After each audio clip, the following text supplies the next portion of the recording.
And my current role is to conduct my own research and to coordinate a group of teacher researchers who are conducting research in their own specific subject areas or an area of interest to themselves.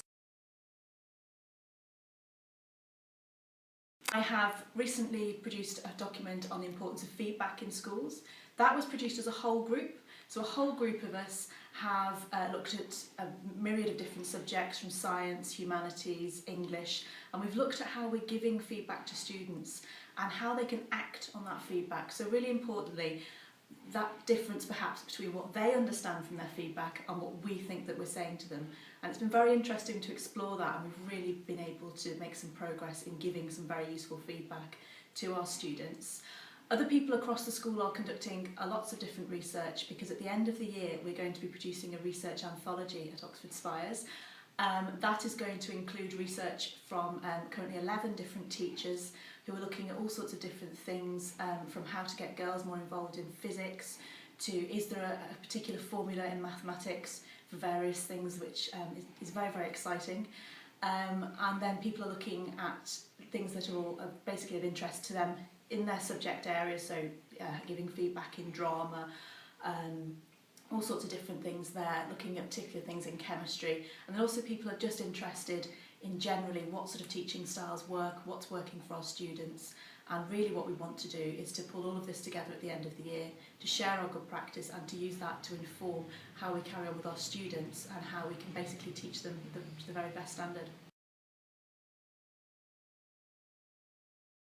Hopefully by asking them to come and see what I've been doing. I really do like to lead by example, and if it's something that I've enjoyed, I like to pass that knowledge on. We currently have a research group at school, but everybody is invited and everybody is welcome. And I currently have some colleagues who were a little concerned, is this going to take a lot of time? I mean, as teachers, especially at this examination time of the year, we're very busy, but I do believe it's very worthwhile. And I think that hopefully in the summer, when we launch our anthology, and we're going to have an evening event to do that, we're going to have academic style posters, and we're also going to be there to discuss our research with other people. I'm hoping that that will inspire other people to do some research. Obviously you can't force people to do it if they don't want to, but I haven't come across that at all at Oxford Spires. In fact, I've come across the very opposite, of people really wanting to research things and people being really interested in what they're doing, and of people wanting to share that knowledge and good practice with colleagues both in school and in the wider community. From the feedback report, we actually had some feedback that students didn't always understand our handwriting, which wouldn't be something I would assume would be a bar to feedback. So personally, I've started to ensure that I also have a one-to-one conversation with a student. That's quite easy for me because I'm an English teacher. I can do that in a library lesson. I can just check that the student understands my feedback and hopefully does understand my writing. As I'm an English teacher, I should be writing nice and clearly. But we did have some interesting things that we've been able to action straight away. And then obviously at the end of the year, we're looking at projects now that have begun in September that have taken a whole academic year. So we're hoping that the findings from those will be really important across the school and will help us to inform our practice from here.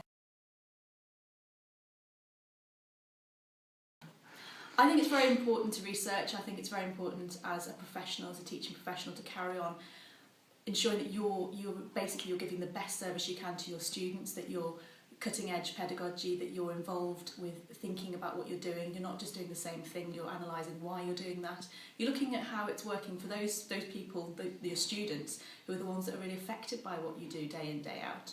I think it's really important as well, it's really enjoyable as well as being important, that teachers can collaborate and work together. I've been attending research ed conferences, and I've also been lucky this term to do a course at a local school which looks at all sorts of different teaching, the Outstanding Teachers course. So I've been lucky to work with lots of different teachers from across different schools in different counties, and I really do think that the future is collaborative, is researching, is understanding why we do what we do, not just doing it because it's been done before or because it's been useful some of the time. Collaborating and researching, I think, really is the key to making our profession the very best it can be.